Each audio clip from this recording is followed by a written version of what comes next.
Hello, everybody, and good to see you all here. I'm Indo-Pacific, and thank you for joining this session at the Consortium of Indo-Pacific Researchers. And today's session is focused on bolstering US-India relations priorities in the Indo-Pacific. Please allow me to take a moment for brief remarks on the topic. US-India relations have gained momentum and reached a new era of strategic partnership.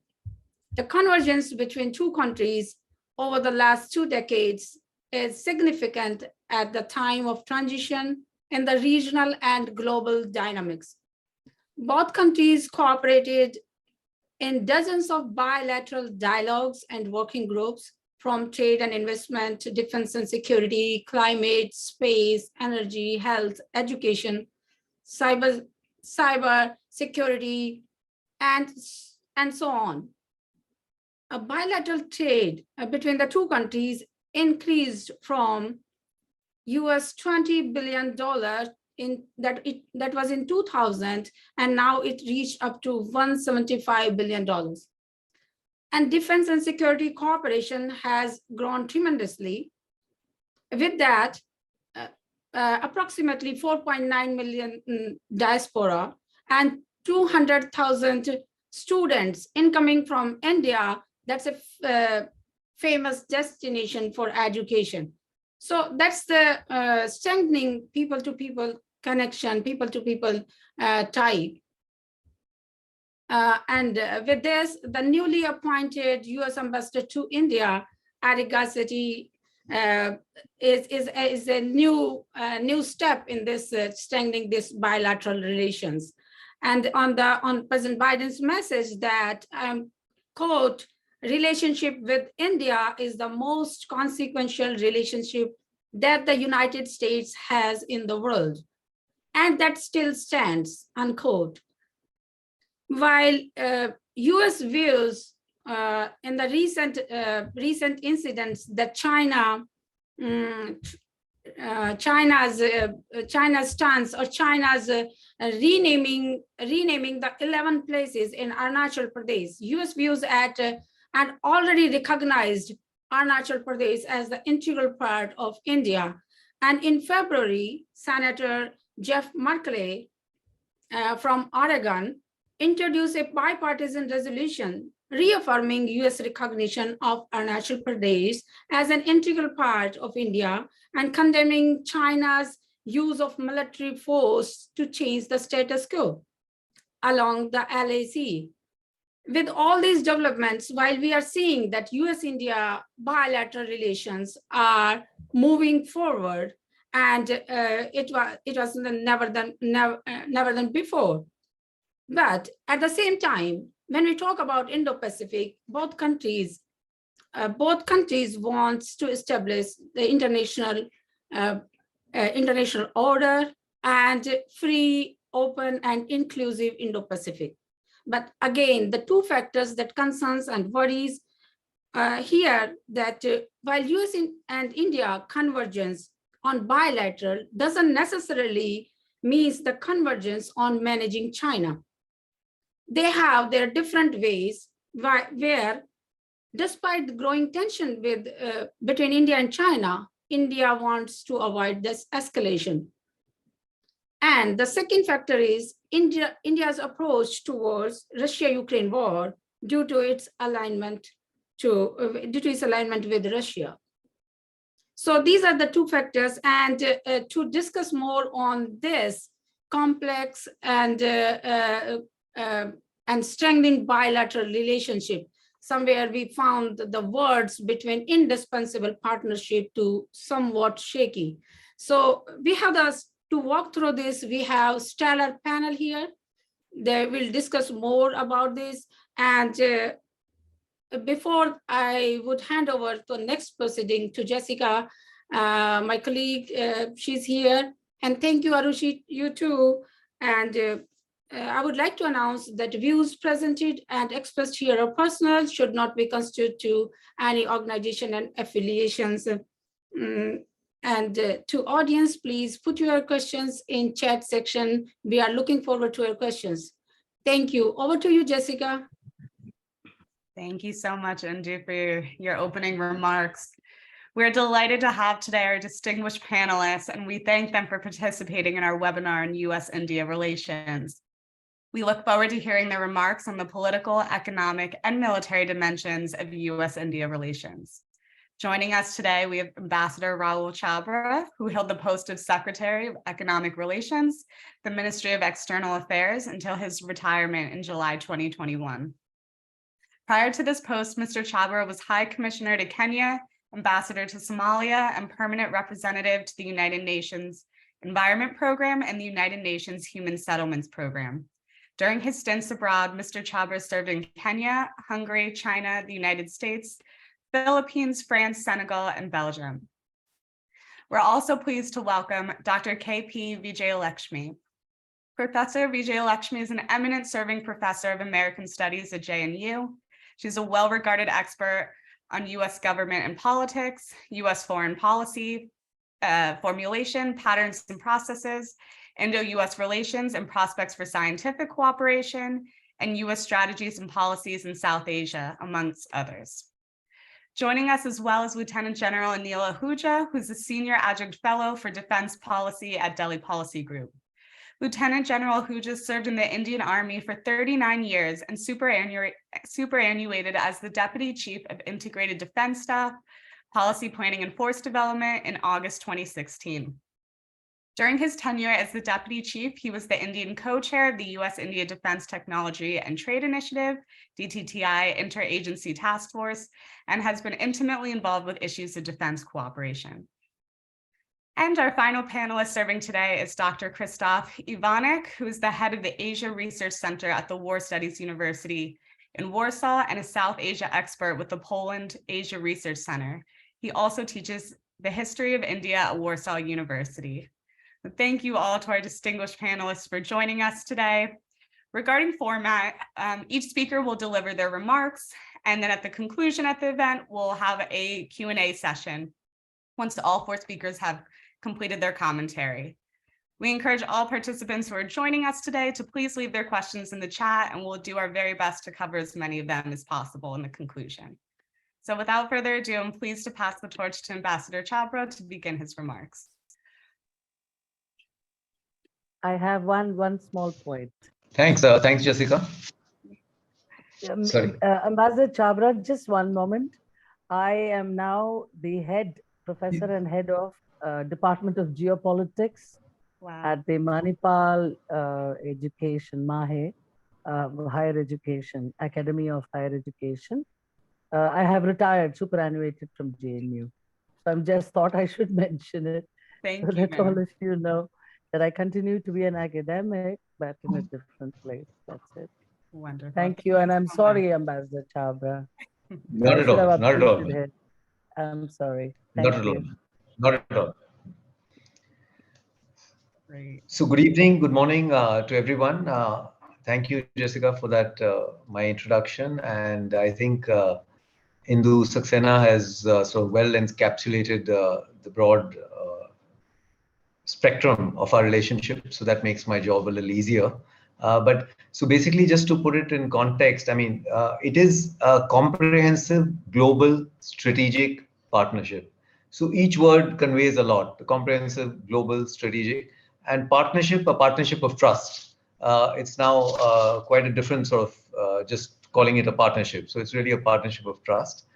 It's based on shared democratic values. Again, it's important. It's not just shared values, it's democratic values. Common interests in many areas, including security. And these have strengthened with the people-to-people connect and the close economic relations. So very quickly, background of the relationship. I won't go too far back. We'll just go back to 25 years when India had its nuclear tests and the United States imposed sanctions on us. It was 25 years back. 1998, pretty comprehensive sanctions were imposed. 2000, President Clinton's visit sort of changed the dynamics. 2001, President Bush lifted the remaining sanctions. So it was both, you can see, Republican and Democratic administrations sort of working for us. And in 2008, we actually signed the nuclear agreement, which I was privileged to be part of, both at Delhi and in Washington while serving there. working on the US Congress and the US Hill and with the media. That really changed everything. 2008, when the India-US nuclear deal, the 123 agreement, as we call it, where United States sort of was ready to trust us with the most powerful, the most sort of important technology and force that there is available. So with that change, I come now to the current political relationship where things stand. There's a 2+2 ministerial dialogue, which, by the way, there's already been a 4th session in DC in April 22. That's earlier this month. No, we're in April. 22 last year. That's right. So we had the 4th session then, 2+2, and that is really again, a benchmark of the relationship that foreign and defense ministers talk together on these issues. So overlapping domains are covered, and it's a pretty comprehensive coverage. Of course, there have been high-level exchanges at the highest levels, presidents, prime ministers, back and forth. The India caucus in the House and the Senate is more than 150 members, and that's the largest caucus for any country in the US Congress. We work together in the Quad, of course, we'll come to that, which is working in the Indo-Pacific. The I2U2, the new formulation. Defense trade gone up from 0 to 22 billion in 2 decades, but we have General Ahuja to talk more about that. Climate change, pandemics, security, education, energy, cybersecurity, counter-narcotics, name these fields, it all goes on in current relationship. So from that, I come on to the economic and the commercial part of it. FDI. I don't know how many people have realized that Indian FDI into the US, I want to start from there. We are the top 5 investors in the US economy. Over 125,000 people employed by Indian FDI in the US. So that's the number of jobs we provide. The figure is $22 billion. Pharma, life sciences, telecom, aerospace, financial services, manufacturing, it's all into several sectors, mining, energy. Looking at US FDI into India, the inflows in the last available year, 21-22, which we have data for, over $10 billion, made the US the second largest investor in India with 18% investments into India. Going a little further back, if you take a larger time span of about over 2 decades, $56 billion coming into India. And FDI, as you know, is more important than FII because it really shows commitment. You actually putting your money where your mouth is. FII flows can move in and out at the drop of a hat, as I say. Then I come to the trade figures, which Ms. Saxena mentioned already. It is in 2021, the United States was India's largest trade partner in terms of goods, over $110 billion. If you include goods and services, $160 billion. There is really no sector where there has not been progress, from semiconductors to space, agriculture to pharma. Industry learns from each other's consumers, it builds on each other's talents, and it delivers top-of-the-line products in each other's countries. From there, I come on to the bilateral dialogue mechanisms that exist. The most important one in this commercial and economic sphere is the Trade Policy Forum. 2005, it was set up, headed by USTR on the US side, Commerce Minister on our side. It's led to a lot of progress, including access to agri products like mangoes, cherries, pork, all sensitive products, which have been cleared thanks to the it deals with intellectual property, non-agri goods and services. There have been 13 meetings, and the last meeting was earlier this year in January, the beginning of this year. After the Trade Policy Forum, there's a commercial dialogue that is headed by the Secretary of Commerce, and that deals with ease of doing business and standards. The CEO Forum feeds into this. The CEO Forum, which meetings are held on the sidelines. Another important dialogue is the Economic and Financial Partnership Dialogue. That is led by the US Treasury Secretary. So you can see USTR, Commerce, Treasury. So all different key people in the US administration are heading these different dialogue mechanisms. And this also, about 10 rounds have been held of the Economic and Financial Partnership Dialogue. We can go on to the ICT dialogue. There's an aviation cooperation agreement. There's the High Technology Cooperation Group, which deals with dual-use goods. Again, that's extremely important because now we are members of 3 of the 4 export control regimes, and where the United States really did a lot of heavy lifting to make us members of the Australia Group, the Wassenaar Arrangement, the MTCR. The NSG, we have not yet been able to join yet. The last bilateral dialogue mechanism that I want to talk about is the IPEF, the Indo-Pacific Economic Forum, since we are dealing with the Indo-Pacific here. May 22 set up, 14 countries, but we have joined 3 of the 4 tracks: supply chains, clean energy, decarbonization, infrastructure, and tax and anti-corruption. We haven't joined the trade track for different reasons. We can get into that in Q&A if you are interested. Going on from that onto the Indo-Pacific, it was the Asia-Pacific, but we have a shared objective there, ensuring peace, stability, and prosperity for all countries in that region and beyond. So the US and India share a common goal in that sense. In 2015, we had a joint strategic vision for the Asia-Pacific that we declared, and the Indian Ocean Rim countries. All parties were to avoid use of threat of force and sort of pursue resolution of territorial and maritime disputes through peaceful means in accordance with universal recognized principles of international law and the UNCLOS, UNCLOS. So that is the basic 2015 vision document of India and the US. In that, basically respecting freedom of navigation, overflight, and commerce in these fields. So the Indo-Pacific Partnership goes on to extend over maritime domain awareness, HADR issues, critical and emerging technologies, STEM, education. So there's scholarships under Quad, all this. Infrastructure, there's a commitment of $50 billion to be spent in just the next 5 years under this. Cybersecurity and space. So you can see how important India-US collaboration in the Indo-Pacific is. I come on to the penultimate section. There's now more of a strategic orientation to our economic and commercial policy, because I think COVID really showed us sort of the dangers of relying too much on prioritizing efficiency over resilience of the supply chain. So, I mean, you could push it to a point where, the whole supply chain sort of broke down. And so now we need to build transparency and trust in the supply chains. And that's why the concept of friendshoring, not just offshoring. So it's quite important. Then the other field here where our commercial policy is having sort of a strategic orientation is the initiative on critical and emerging technologies, where the 2 national security advisors just met earlier this year.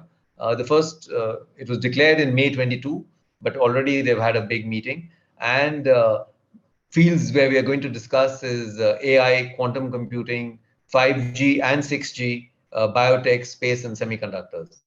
So you can see where that's going, where government, academia, and industry are going to work together in this critical and emerging technology sectors. In basically the tech space in the Bay Area, there's over $18 billion of investment, which has come into India's digital markets. Facebook, Google, and all that have been investing. The startup ecosystem, of course, is well known now because of our strong HR pool.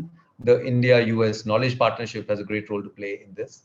And then the last point here is, as tech opportunities increase, so do threats, obviously, because the opportunities, that's where the sort of criminals step in. So cybersecurity issues confronting us also have national security concerns. So it's very important for us to continue to promote the internet as an engine for innovation, economic growth, and on trade and commerce.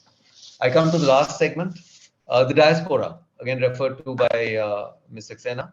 Over 1% of the US population. But what's more interesting, more than the 4 million people, is that they pay with only 1% of the population, but they pay 6% of the taxes.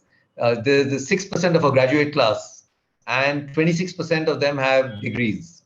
So the 200,000 students, as was mentioned, so that's a huge sort of contribution that India does to this partnership. And we've been seeing the value of these Indian diaspora in furthering this partnership. It really cannot be measured in just these numbers which I've mentioned about. So on that note, I think I'll end now. Thank you. Wonderful. Thank you so much, Ambassador. It's really insightful. And I'm looking forward to having some of our participants ask some questions afterwards regarding your comments. So thank you so much. And we're glad to pass the torch over to Professor Vijay Lakshmi. So thank you, Jessica, and thank you all of the panelists who are here and also the participants who might be staying on till the end. I want to welcome them as well as say to them that we express our, gratitude that you've asked us to be here today. In many ways, I think Ambassador Chawla has covered a vast ground, explaining the beginning and so on, and the evolution of the changing contours of Indo-US relationship. And this is advisedly a good term, I would argue, because the contours are something that really fits into this relationship as an explanation, because it keeps on changing. But interestingly, I would draw your attention, for many of us, we have memories of how bad the relationship was. To many others who were born after 95, it may not be so. Or even those who were born after 2000, definitely they would see it very differently. But for those of us who were, at the earlier part of this, we recognize that this transformation is not just a political expediency, nor is it a strategic convenience, nor is it an accommodation of common interest, but something beyond has happened. Because not only has all of this come together, but the shared commitment to democratic values was always there. But celebrating 75 years of diplomatic relations between the two shows us the multifaceted bilateral agenda, which also which syncs with regional and global interests and values of both countries. And that's a transformation I want to emphasize, because this transformation also seeks not only to have a vision, but wants to continue. It has the intention and has stated this intention publicly in media notes, in joint communiques, etc., to emphasize their efforts to promote a resilient, rule-based international order. And I think that safeguards sovereignty, especially territorial sovereignty and integrity, which also promotes peace and prosperity, etc. So this transformation is now couched in very strong, clear terms.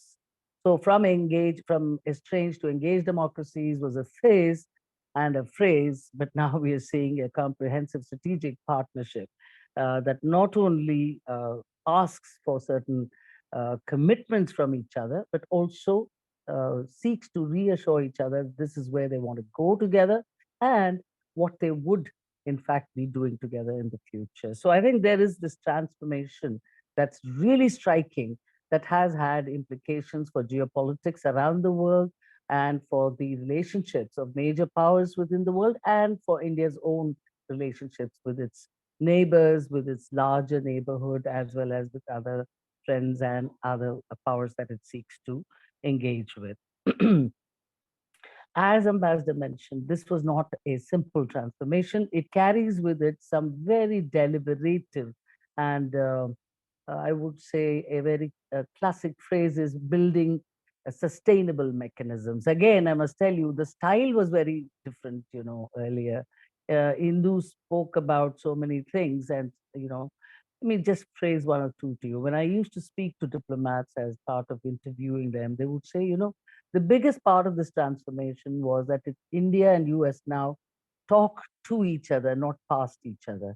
I want you to keep your, eye on that particular lens. I think that makes a big difference, because today's relationship, as I said, is synchronizes three levels and, values, interests. I've mentioned all of that, but importantly, it clearly, comprehensively, also is willing to manage differences and even publicly. And I think that's a very big step in the political relationship between two democracies, which is a sine qua non for this kind of management.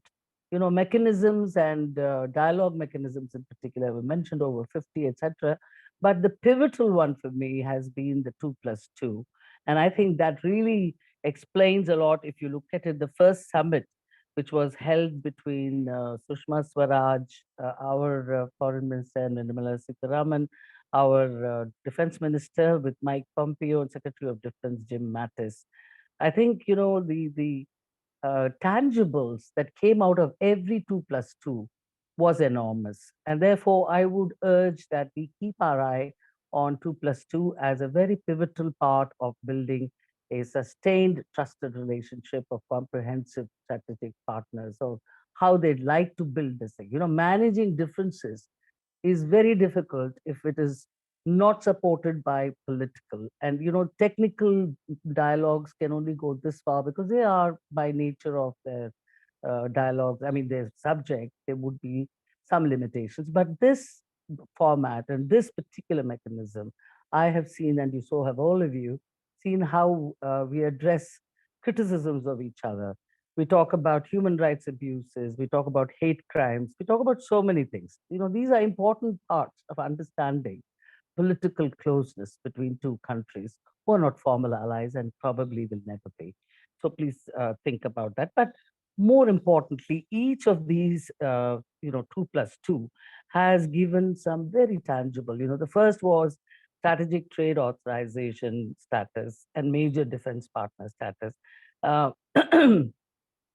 Also, these were used to discuss things like how to build and facilitate peace in Afghanistan with the Joint Counterterrorism Strategy and Cooperation.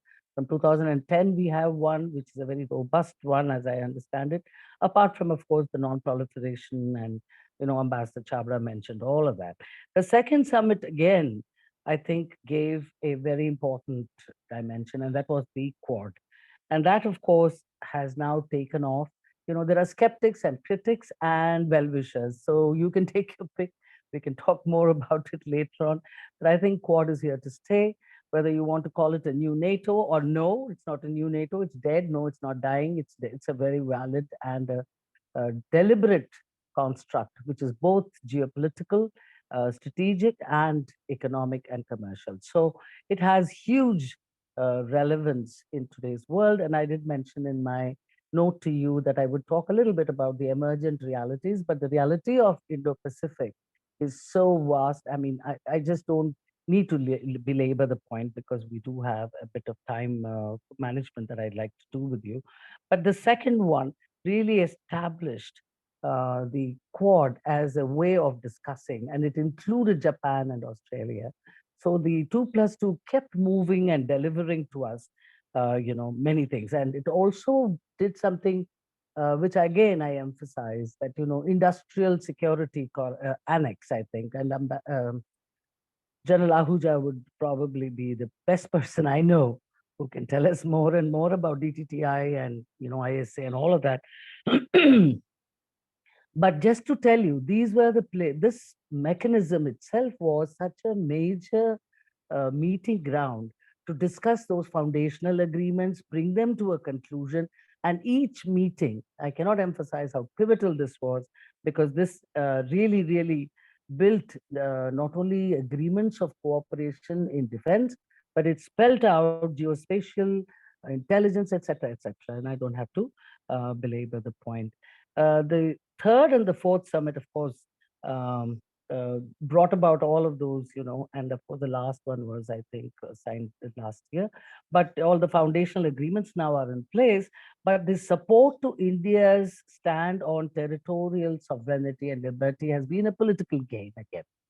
That has been spelled out. And I think, especially when, India and China were facing each other at the line of control, Secretary Pompeo's description of China as no friend to democracy, all of that, I think that made a huge sense. And it also was a meeting ground on preparing a World Health Plan. And India's role in vaccine diplomacy is something we should be all very, very, very proud of. I am. I think it was one of the most touching moments in my life when I confronted COVID pandemic. And I think India and the United States, with initial hiccups, you will find that they actually came out together, because we've had 37 years of vaccine cooperation, which was not very well known. But now after the, as I said, initial hiccups of COVID, management of COVID, we began the vaccine thing, and India was to deliver to so many countries. And I think that again, was a level of summit meetings that translated into something so tangible that politically it gave a stability to the relationship and insulates it, I dare say, from the traditional insulation is it's bipartisan in both countries, etc. The other is it insulating from elections? We need to discuss that perhaps, when we talk about it, because I am a watcher of political events.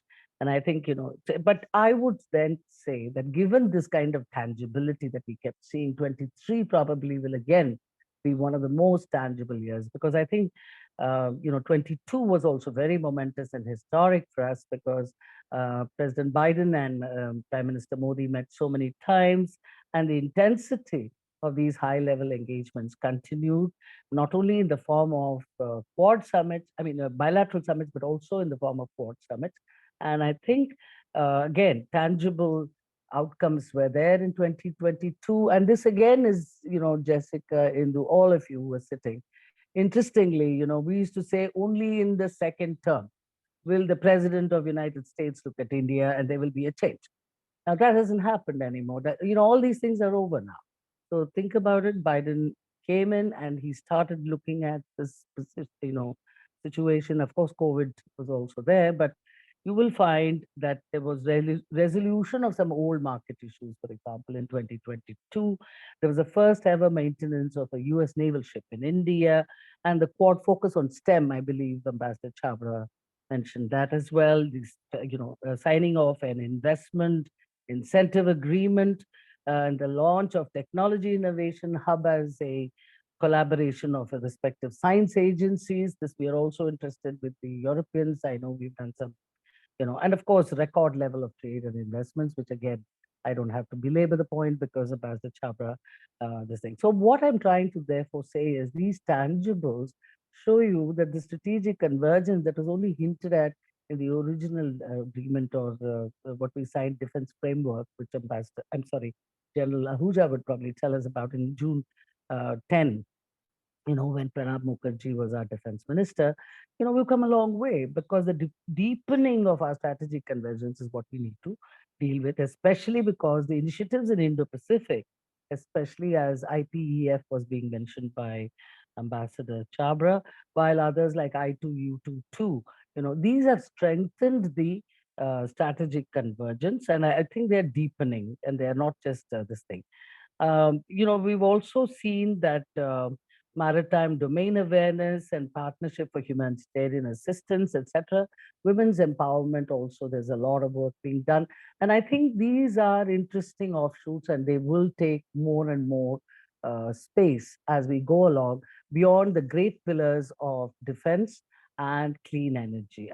I believe that these two are going to be our biggest tie-ups. Of course, the third is the ISET, which we are again a tangible outcome we've seen in the beginning of the year, which really harkens to many of us, which is the initiative on critical and emerging technologies, inclusive of so many things. That's amazing. So I think here you're getting something which is not only, explaining the the political sustenance of this relationship, but what is the bedrock of this relationship has also been mentioned again by the people to people argument.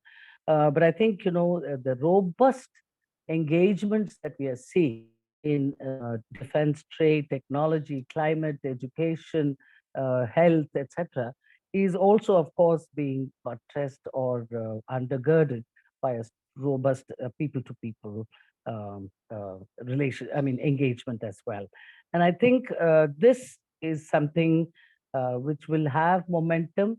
And I still do believe that one of the limitations, I'd like to come to the limitations now, because I'm sure that, the next year, there is going to be newer and newer levels on this. But intensification of collaboration in both defense and clean energy is what I'm seeing. And I hope it takes real tangible roots. But I think more of that will come from this thing. But like I said, collaboration on solar, wind, civilian, nuclear, green hydrogen, thermal energy projects, all of these will take some more. But even space collaboration, which is something not many people talk about, is also very, very strong between India and the United States. And I think that shows you a growing synergy between India and United States science and technology, which is the way to the future. Now, about the other kind of dialogues and the mechanisms, when we talk about that and what sustains this political, is this open avowal of both the armies wanting to work with each other and the military. So Malabar has been mentioned, which is partly why we talk about Quad, because Quad is essentially a sea line of communication problem. We want a rule-based order. That is our priority. We want a free, open, inclusive, and rule-based order, which the Americans have agreed to. And the term Indo-Pacific has irritated the Chinese. Nevertheless, we believe that whether it is disaster management or whether it is escorting ships or escorting traffic of oil, etc., through the pirate-infested waters and so many other priorities. So how do we build innovative bridges to meet these priorities, which are joint priorities, is the question. And I think there you'll find that the Malabar exercise is now going to be much more intensive because it has, I do not know, one question was whether there'll be more than a Malabar exercise, maybe, but I think we should ask that to General Ahuja. I would argue that this itself has brought in like space situational awareness, maritime domain awareness, even you name it. There is a lot more that it brings America and India from the planning and the conceptualization stage to actual implementation and taking it through. So I think that's the point I'd like to emphasize. And I think the idea of behaving like a counterweight to China has become a reality. And I think that is something the Chinese will just have to deal with now, because while it is not a military alliance, as being emphasized by India, it is an exercise of all these, voluntary exercises by these, including Australia now. And therefore, this has also scope for including other nations who want it. So I think there is a lot to be looked at and looked for. What are the limitations? And I think one or two limitations that I do see.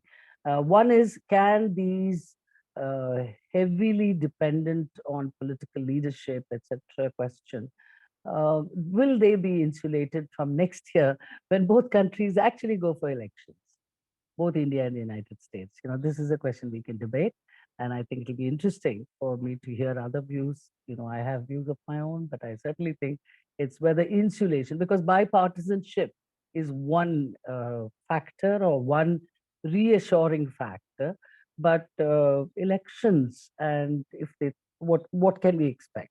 That's something that might be one limitation, because democracies do have elections. There's no such thing as it's just an electoral democracy. They are the most fundamental aspect of democracy is regular, calendarized, non-violent transfer of power through elections.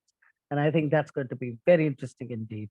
And the other limitation I do find is America's own problems internally, domestic problems. And I want to end with that. There are a lot of things which one hears about and one does see the debate, which is, for example, on Ukraine. I understand Dr. Ivanek would talk more about Ukraine, Russia, but the fatigue that you see in the US Congress, between the far right and the far left on the aid to Ukraine. But I don't believe that the aid is going to be less. But this, does it harm on a America that is in retreat? That's another limitation of this whole puzzle on how far is American leadership going to go. And the third is, will Quad again become just a somewhat limited and not have enough resource commitment? Though I don't see that happening. I've outlined quite a number of initiatives, but I'd still like to see the actuals and tangibles before I come to some conclusions. So there are some more limitations which we can discuss during our Q&A. But I want to thank you very much indeed for listening to me so patiently. And I think you've given me a lot of time. I do appreciate it. Thanks. Wonderful, ma'am. Thank you so much, Professor. You touched on a lot of critical areas, including dialogue mechanisms, the Quad, and emerging areas of cooperation, including the recently announced ICT. So this makes for an excellent introduction into Lieutenant General Huja's remarks, and he could speak further on defense relations, which of course represents one of the greatest pillars of US-India relations. So without further ado, sir, please go ahead. Thank you, Jessica. Privilege being with the eminent panelists and wonderful participants. The previous panelists have covered a wide range of wide aspects of our relationship.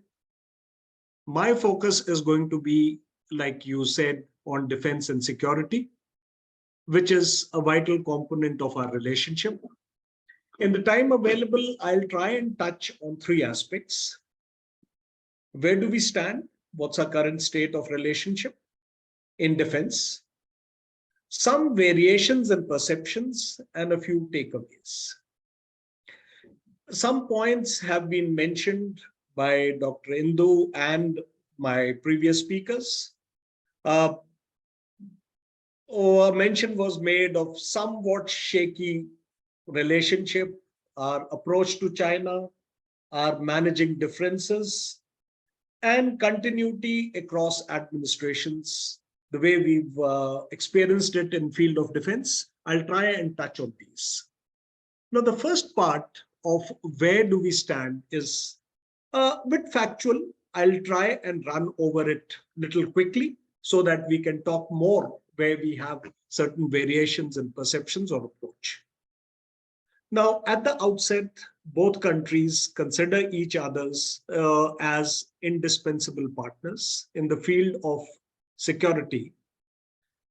Because firstly, there's a convergence in our perception over the nature of big power competition that's taking place and the challenges that we are facing together in the Indo-Pacific, primarily due to the Chinese assertions. We both need each other to manage these challenges. That's a fact. Number two, there's an understanding that India is an indispensable partner for implementation of the US Indo-Pacific strategy, and that Indian military power is central to meeting the challenges, in particular in South Asia and in the Indian Ocean, and challenges likely to intensify because of the collusivity that exists between China and Pakistan. Thirdly, there is a mutual understanding on agreement of the need and the nature of construct of the regional security architecture like Quad. Enough has been mentioned about it already. And there is a perceptual shift from our Cold War approach of with us or against us. And there's a, I can say there's a kind of an uncharacteristic display of mutual understanding and tolerance. And there is a patient consideration of long-term interests, a shift from what we experienced in the decades of 70s, 80s, and 90s. Now, with this understanding, the focus, which is on free, open, inclusive Indo-Pacific, a mention was already made of this, militarily developing interoperability and enabling India to build its own defense capability. Now, this well-structured relationship is woven around the defense cooperation agreements, regular dialogues, mill-to-mill cooperation, cooperation in asymmetric domains, defense technology, trade, and ICT. A brief mention has already been made of this. Now, let me touch on a few defense-specific agreements. Between 2016 and 20, we signed the foundational agreements, LSA, CISMOA, BECA, ISA. Now, one aspect that I wish to highlight is that when you look back, we had negotiated on these for years. And when we signed what the rest of the world calls LSA, we call it LEMOA, Logistic Exchange Memorandum of Agreement. What the world calls CISMOA we call it COMCASA. What we often keep referring to as foundational agreements in most of our conversation with our interlocutors, we refer to these as enabling agreements. Now, why I illustrate this is this shows our ingenuity and our ability to get around the sensitive issues that we have between us. We've done it successfully. Now, major defense partner status, 2016, it was accorded, formalized in NDAA 2017, so that it remains for posterity, irrespective of which party comes into power. And this was something which ensured a smooth transition and continuity across Obama administration to Trump administration. And when it came to Trump administration to Biden administration, take your mind back to the third 2+2 dialogue, which was held just 1 week before the US elections were supposed to take place.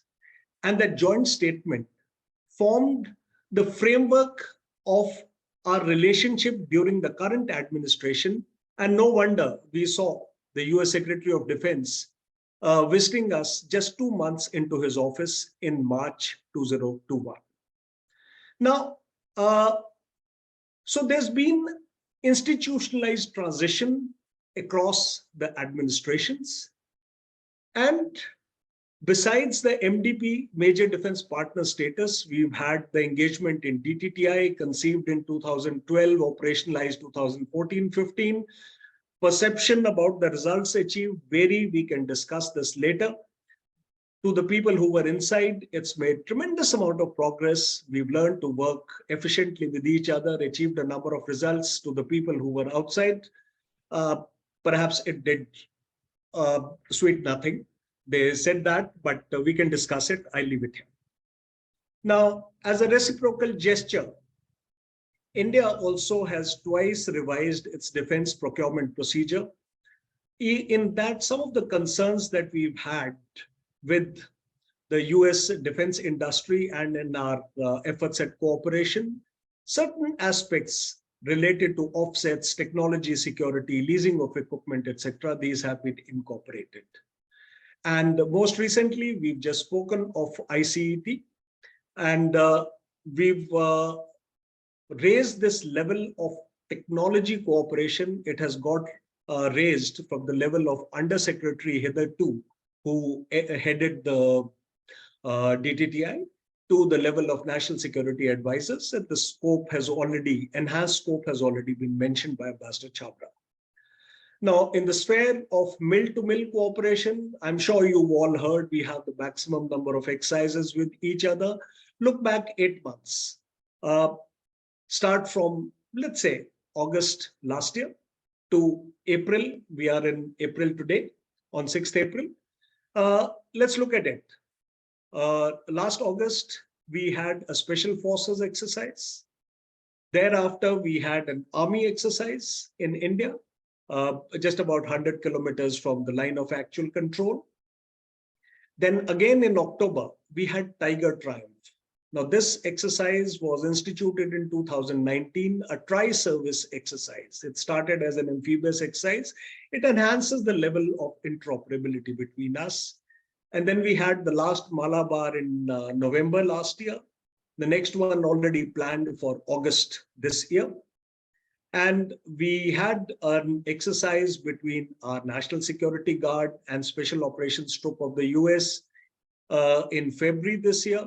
And next week, we are going to have our Air Force exercise Scope India. And first time Japan is going to be the observer for this exercise. So look at the number of exercises that we are having. The maximum engagement, of course, is in maritime domain with Malabar and Maritime Security Dialogue. Our liaison officer at Bahrain, the US Navy liaison officer at Information Fusion Center for Indian Ocean at Gurgaon, very close to Delhi. In defense trade, we mention has already been made to our trade increasing to $22 billion since 2008. And we have cooperation, co-development, co-production. We Indian defense industry is incorporated in global supply chains, and we are sharing for having cooperation with the defense innovation organizations, cooperation in strategic materials, etc. Now, a lot of emphasis is also being laid for cooperation in asymmetric domains, cyberspace and space situation awareness, and space defense cooperation. The last of these spoken extensively during the last 2+2 dialogue last April. And robust structures we have starting from service executive steering groups to defense to tri-service, etc. Now, let me jump to where we have different to take away. Now, there's a key difference. India seeks equitable, inclusive, and multipolar world order, free from domination, whereas the US policy is to have, or based on the presumption of US primacy in the world order, to have a US-led world order. We have a fundamental approach difference here. Then there are times when things are done without adequate consultation with allies and partners, which impacts our security. Example, Afghanistan. There's a difference in responsibility and expectation between allies and between partners. We don't really have too much of clarity on that. Now, India, while today we have been placed by geography at the front line of Indo-Pacific, but still we wouldn't like to get sucked into the vortex of the big power competition. Then there's a perception over the war in Ukraine. And, I'm sure the friends sitting there in America read American writings more than what we do, that India's response is not shaped by our abstract concerns about integrity of world order, but our calculation of what impact alienating Russia would have on our security. Now, these issues related to the our relationship with Russia. Now, this is one of the very, very sensitive concerns that we have between us and the US.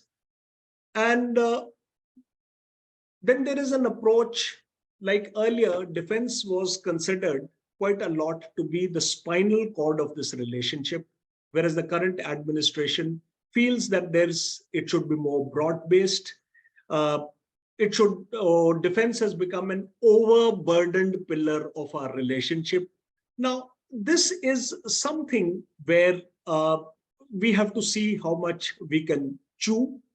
Then there is a difference in the priority of domain and the geographic priority. The American geographic priority is in East Asia and in Southeast Asia, whereas ours is, of course, in the Indian Ocean and South Asia. And Americans feel that India has a territorial fix, and they consider this as a strategic trap. Well, for us also, maritime domain is important. It will become more important as our GDP grows. But today we have an existential threat in the continental domain, which we have to look at.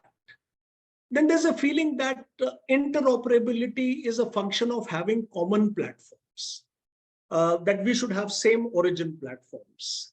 Well, what we feel is that we can achieve interoperability by tweaking our command and control, our coordination structures, our communications, drills and procedures. And about the Russia relationship, well, this relationship, as has been said by Secretary Blinken, this relationship came about when America was not in position to provide us the support that we required at that point in time. And please remember that in defense, once you acquire certain platforms, the relationship is built for 30 to 40 years. But then between India and Russia and between India and US, It's not a zero-sum relationship, and each relationship is without prejudice to the other. Now, let me just give you 4 takeaways. Now, first of all, in the larger construct of transacting defense relations, what I feel is, let's be pragmatic.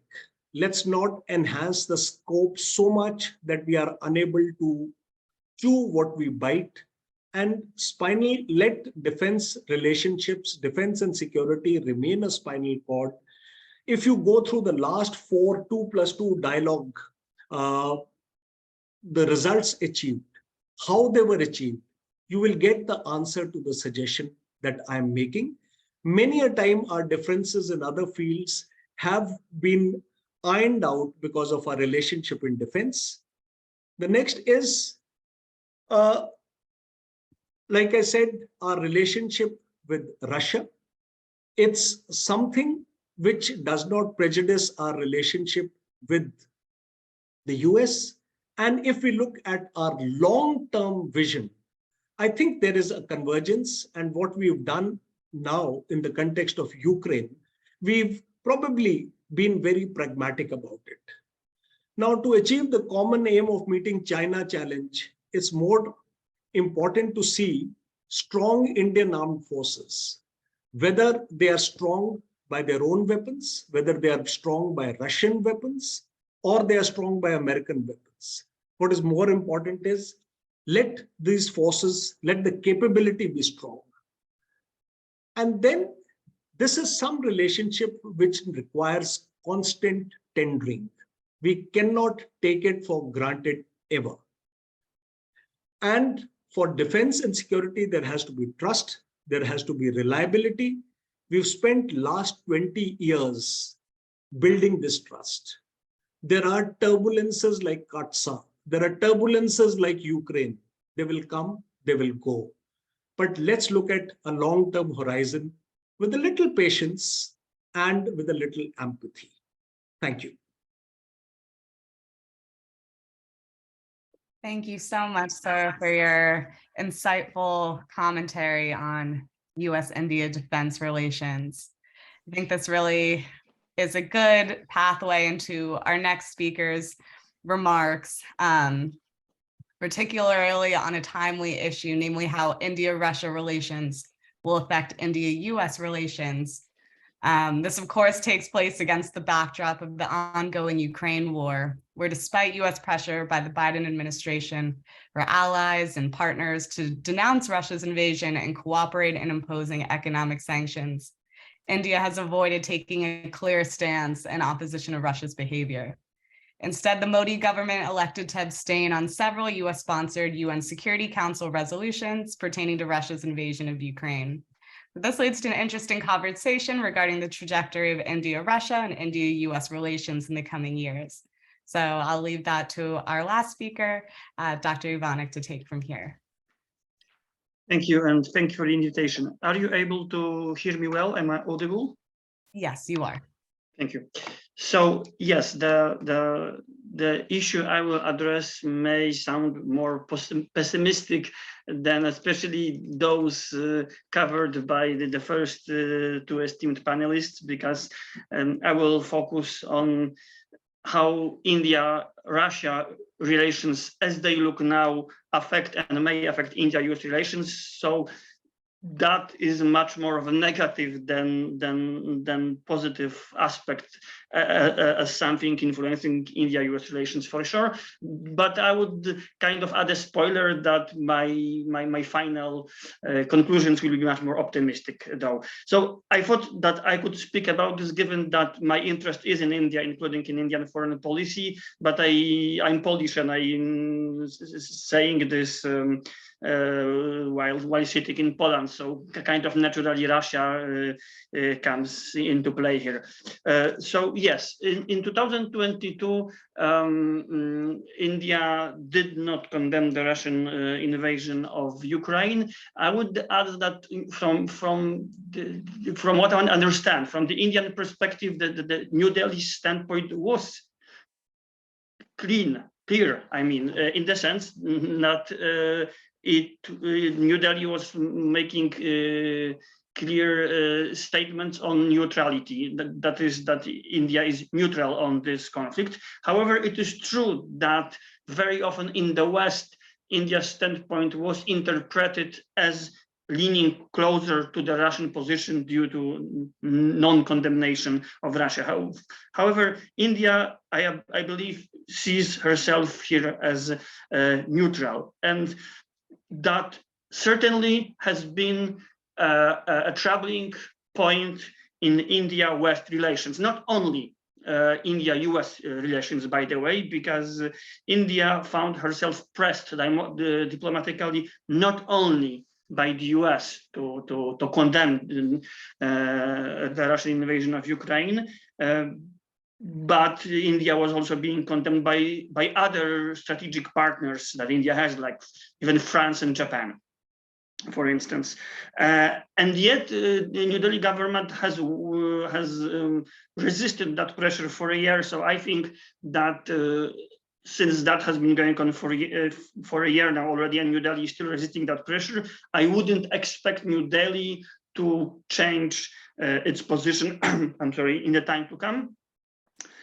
Moreover, India has not only withstood that pressure, but also highly raised the volume of the crude oil that India is importing from Russia. So so not only the US pressure was pushed back, but even partnership with Russia was enhanced, though we cannot be sure for how long oil will be an important part of that relationship between India and Russia. So yes, this was definitely a tough point in India-US relations, but I believe it is something, well, for me, obviously sitting in Poland, the Russian invasion of Ukraine is something more than a turbulence. It might be one of the defining strategic points in recent European history, but it is true that for India-US relations, I think it is something that the countries will, and I think they already are going past by. In a nutshell, I think New Delhi wants to kind of try to summarize Indian foreign policy in one sentence. I think New Delhi wants to be in simultaneous partnership with both Russia and the West, but without being an ally of either powers. And I think from India's perspective, this is exactly what was tested in 2022. And from New Delhi's perspective, India remained exactly on this course without condemning Russia, but without siding with Russia either.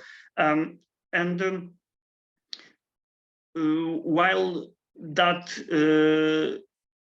rising import of Russian oil to India was covered a lot in the press and was seen as something groundbreaking, I wouldn't say it's so groundbreaking. It's certainly not so important for India-US relations, but it is not even so important for India-Russia relations. So to kind of tap into what the previous panelists said, I would like to stress that however the India-Russia relation and partnership looked so strong and good in 2022, it is still, in terms of scale, a much lesser partnership than India has with the US. So it's an important partnership for India. Yes, India wants to have both with Russia and the US, but the scale and the significance of both is completely different.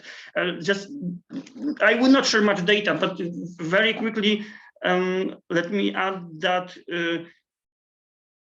Russia as India's trade partner is until 2022, the trade with Russia was about 1 to not more than 2% of India's total trade exchange. So that's like many times more than what India has with the US. That's the first thing to remember.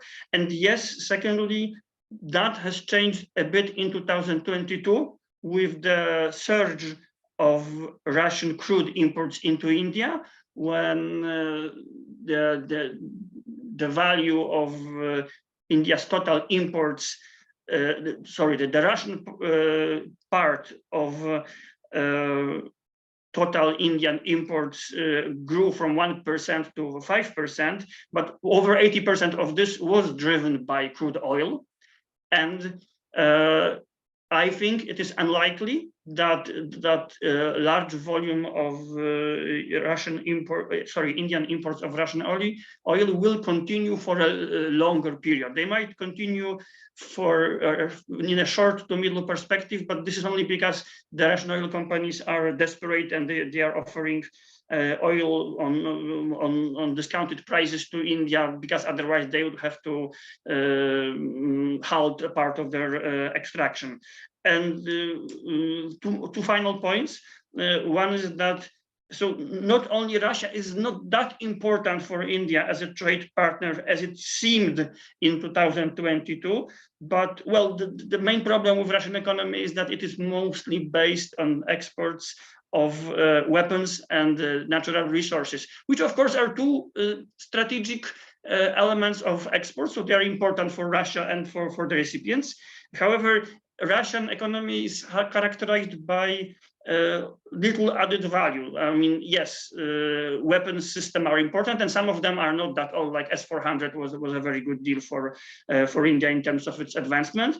But well, resources do not represent high economic value. So if I may refer briefly to what the previous panelist said, we see a total vast difference between how much economically the US has offered to India when compared to Russia. So regardless of what happened in 2022, especially with Russian crude, it is clear that the India-Russia relation is on the decline.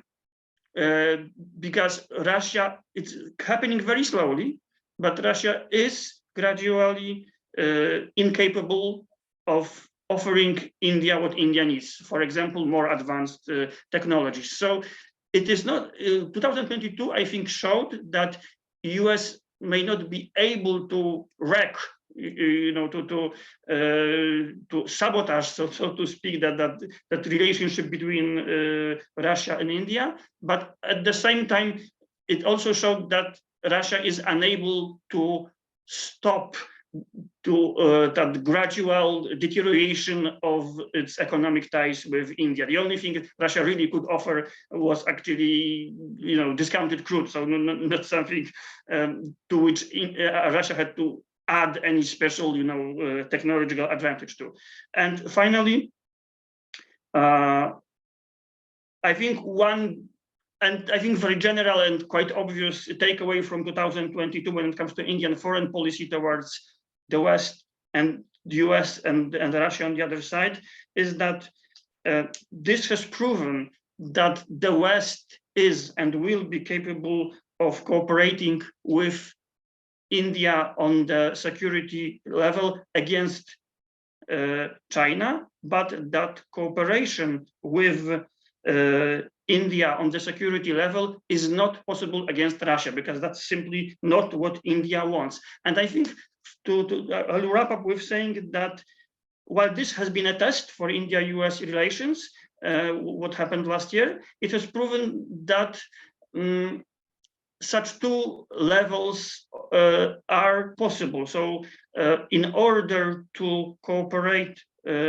for the US to cooperate with India on the security level against China, the US is forced to, so to speak, turn a blind eye on the fact that at another level, India is cooperating with the US's other rival, which is Russia. So I think that situation will continue in that way, that the US will be forced, without using leverage like sanctions, will be deepening its security cooperation with India, despite the partnership that India has with Russia, and that finally in decades to come, certainly not in years to come, but in decades to come, finally, I think that India-Russia partnership will crumble on its own.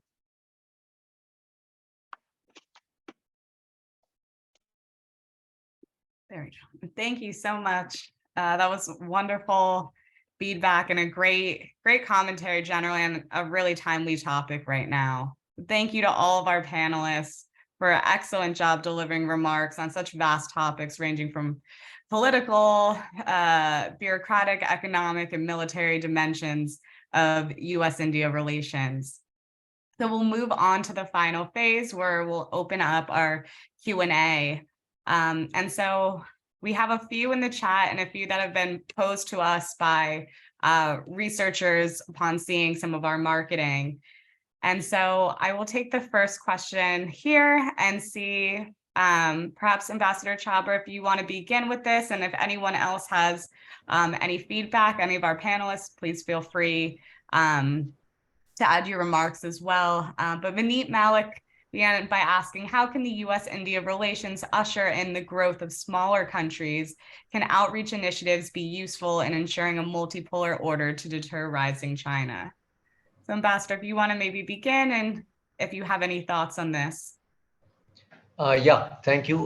Good question from Vineet, but in fact, that's true. We have been working recently, not for too long back, but like in Africa, USAID and the Indian Ministry of External Affairs have been working on common projects in Kenya, where I was posted as High Commissioner. Also, because East Africa, I mean, we have a huge Indian population and we have a lot of interest in that part of the world. We've also been working in Southeast Asia. So there are sectors and spheres where we've been working. There are in Afghanistan. I mean, India's investments there, they may not necessarily have been in close collaboration or sort of close integration with the US, but the very fact that while the US was there on a military support function, the Indian government pumped in several $billions. I think it was $3 to $4 billion of education, food, electricity, transmission lines, I mean, you name it, and civil aviation. I mean, sort of, there was a lot of investment into sort of getting the Afghan population trained in sort of all sorts of sectors. And $3-4 billion in Indian, this money, which people don't seem to realize, is much more bang for the buck because we don't employ these expensive consultants charging a fancy sum. So a lot of it is actually money going to the recipients, direct recipients. So we have been collaborating. There will continue to be more and more collaboration in the years to come in third countries, and therefore try to promote the smaller countries and this sort of sense of a multipolar world. Yeah. Wonderful. Thank you so much, Ambassador. We'll move on to Chris's question. And this is specifically to General Ahuja regarding how does the transformation of the Indian Army play into what he lays out? What is being planned for interoperability with US and Quad, specifically land forces? Thank you. Now, in this question, I presume when he says Indian Army, transformation of Indian Army, I presume what he means is the entire Indian Armed Forces. Now, first of all, let's appreciate that yes, India is the third largest defense spender in the world. But despite this huge spending, the funds are not unlimited. And like any other country, we have to prioritize our operational requirements and allocate resources accordingly. Now, today, and in particular, post 2020, our requirements, our primary requirements or our priority requirements are for safeguarding the territorial integrity of our disputed borders. Hitherto, and particularly since 1993-96, when we signed our border peace and tranquility agreements, our confidence building measures with China. We had managed our border without too much of physical deployment on the Chinese side. Whereas on the Western borders, in Jammu and Kashmir in particular, we had to have a permanent deployment. But this commitment has increased. So our budgetary commitments to maintaining our land borders in terms of maintaining manpower in these challenging hostile terrains is important. On ISR equipment, ISR capabilities, it is important. But we also understand that building capability for our maritime forces and our Air Force. Now, these are platform-centric services which require huge investment on platforms rather than on the manpower like it is in Army. And also, these platforms take long periods, they have a long gestation period to create ships, submarines, and our maritime capability. So when it comes to how does the transformation of Indian armed forces plays out into what I said, it plays out that today, with our immediate threats on our borders, we have to accord priority to capability development for our land borders, but it is not at the expense of maritime capability, which goes along side by side. And as I had said, as our GDP increases, as our trade increases, the investment on securing lines of communication would be more.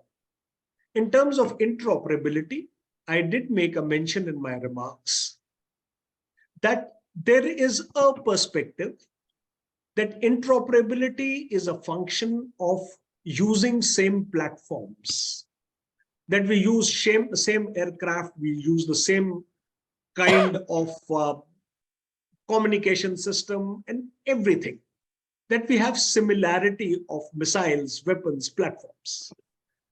Now, what we feel is that interoperability, yes, it is a military manifestation of our political relationship, but we can achieve it to start off with developing intercommunication. We've done that with SISMOA, we've done that with BECA.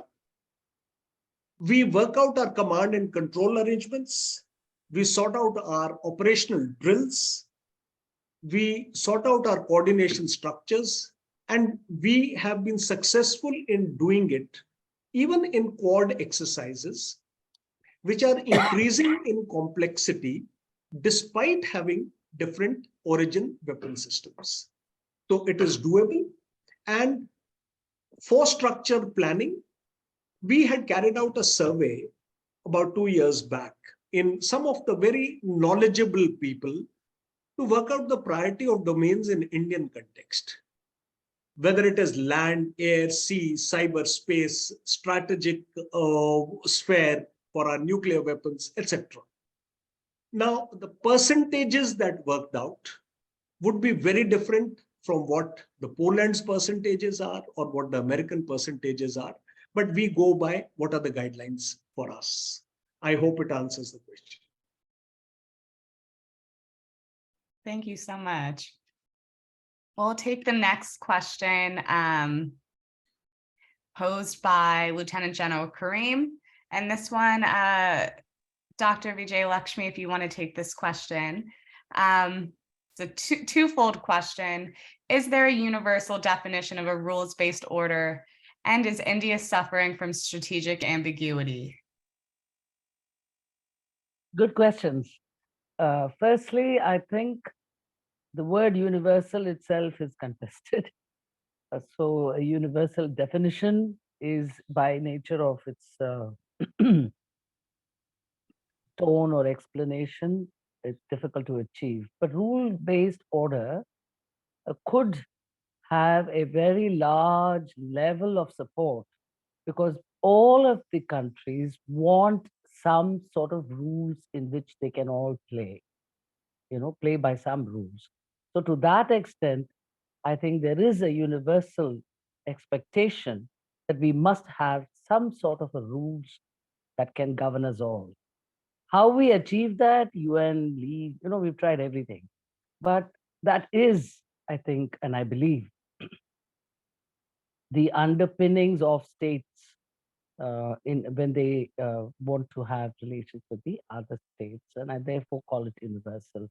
What these rules are could be a matter of contestation, but there's near uh, unanimity of approval by most countries that there has to be some rules that we all know about and we can all, play by.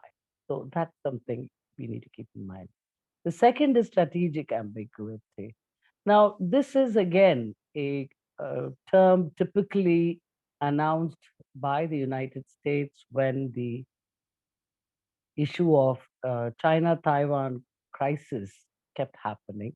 And they were reassuring the Taiwanese as well as telling the Chinese that nothing is going to be changed by force, but at the same time, there's not going to be independence. That was the strategic ambiguity plan. If we go by that logic, I think India has never been clearer about its strategic goals and the way it wants to achieve those goals. And therefore, I don't see ambiguity. I believe that India way has actually been quite crystal clear in saying that, look, we want to have as many goals as possible. We've even gone into plurilaterals, and pluralism is inclusivity, diversity, embracing all of that. So where is this ambiguity? I am not clear. But I would still say that where you want strategic reassurance, which was another phase of America's strategy, I think India is saying, for example, on the Ukrainian war, and I'm taking a little bit on what Dr. Ivanek had mentioned in his remark. India does small stuff, but I think it really works. India is not the prime mover in the Ukrainian crisis. It is not, to be put on some, pilloried for doing this or that. It is a very small player. The real player is the United States. It is the US which is bankrolling it. It is also steamrolling all kinds of weapon systems, including pushing the Europeans, including Germany, and so on. So now India does smaller things. For example, India has moved into for a renewed focus on its neighborhood. It has moved away from being hostage to Pakistan and its crisis.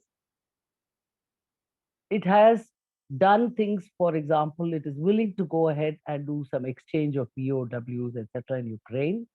It has done some Black Sea deal. I don't know the exact details of it, but it has helped on humanitarian assistance. It has called for cessation of conflict.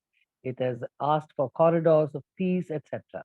So these things actually, matter for a country which understands where its position is in international order, but is also willing to play by some rules.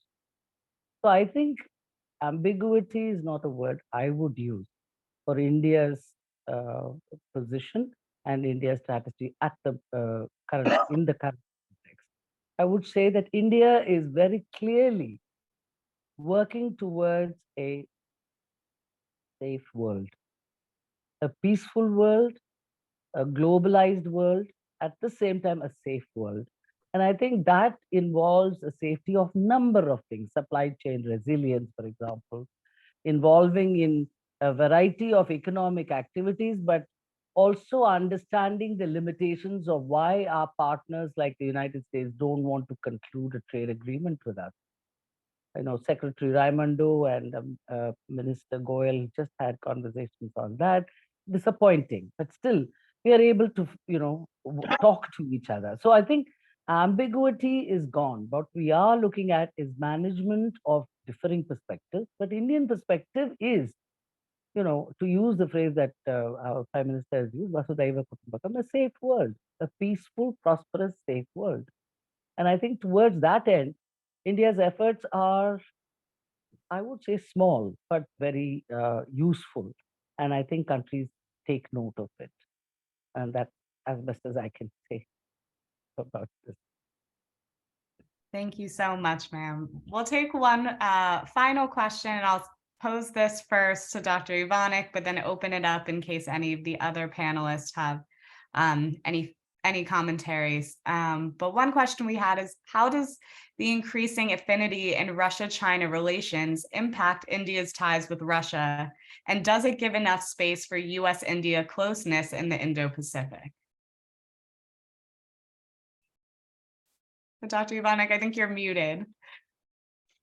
Sorry, if you could please just repeat the first part of your question. So you mean how growing India-Russia affinity affects India-Russia relations, right? How does increasing affinity in Russia-China relations impact India's ties with Russia? And does it give enough space for US-India closeness in the Indo-Pacific? Oh, Russia-China. Okay, I see. Sorry. Well, so I think I would once again start with reiterating that India's position is that of being in partnership with both the West, including US and Russia, but not in alliance. So that means that out of the two global powers, Russia and the US, India is on good terms with both, but in rivalry with the third power, which is China. So yes, that I think has maybe confused some of Western commentators who see stuff like on one hand, India-China border clashes, and on the other hand, last year we had multilateral military drills organized by Russia, where both Indian and Chinese units were invited and trained side by side. So here again, that question could be posed: is that a strategic ambiguity on the hand of on the side of India, and does New Delhi not realize what is happening between China and Russia? So my answer to this would be, I think this is perfectly well realized in New Delhi. If you read even the comments that have been published in Indian press last year, there have been a lot of comments that did predict that because of what happened, what Russia did, and then what happened to Russia, a partial isolation of Russia imposed by the West, that this will result in a growing dependence of Russia on China, and this has happened, and that this will push Russia even further into a strong partnership with China. So that has been noted not only in the West, not only in Europe, it has been noted by Indian commentators too. So one thing I want to stress is that Indian analysts know that this is happening, and that this is a challenge for India. However, I also simply believe that, well, India, the New Delhi government simply does not have the leverage to stop this from happening. I would actually believe that probably no one has that leverage over Russia anymore to stop Russia from, growing closer to China. So yes, the Indian analysts do see that Russia has been selling weapon systems to both China and Russia. However, well, what can be done now that 20% of Russian imports come from China? China has become Russia's top trading partner. By comparison, India is approximately 1 to 2% of Russia's total imports in value come from India.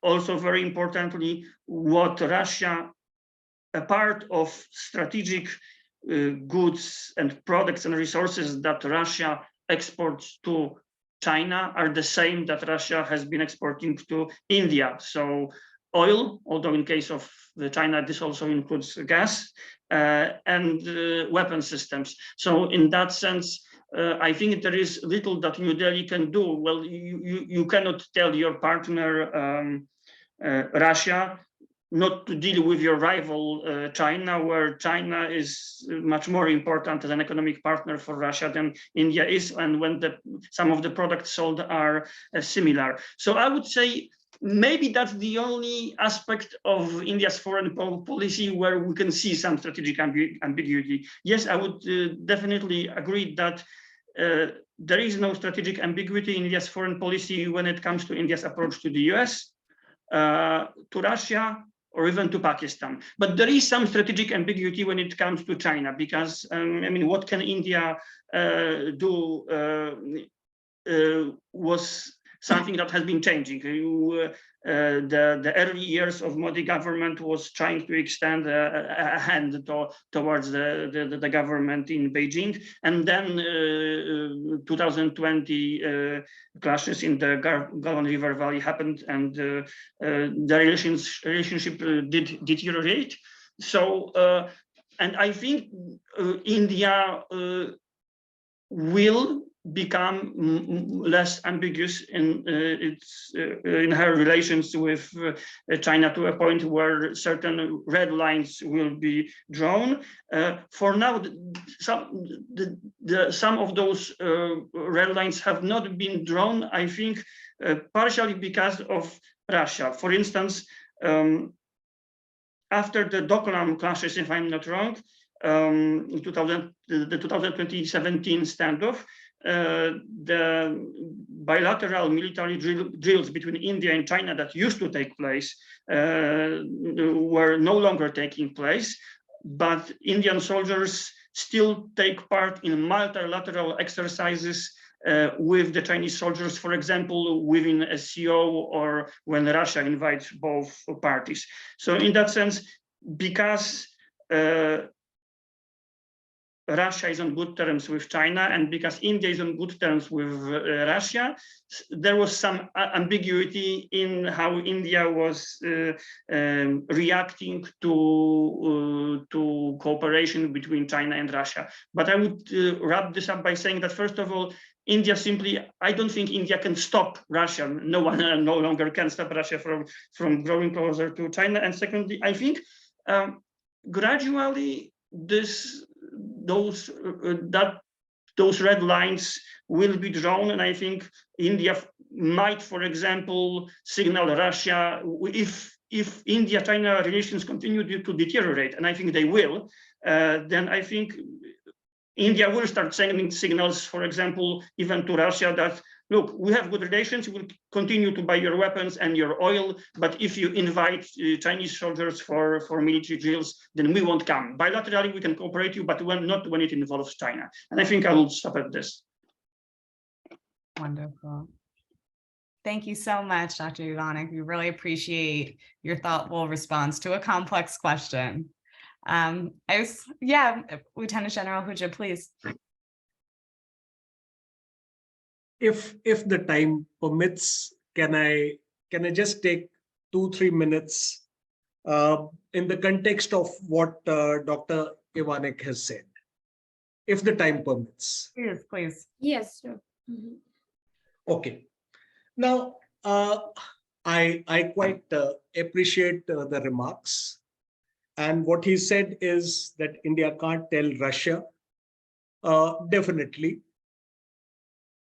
Russia-China relations are a function of their dynamics.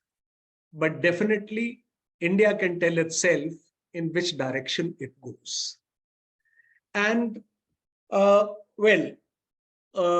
he did make a mention of US not being able to sabotage this relationship, so therefore turning a blind eye, and these relations will crumble on their own.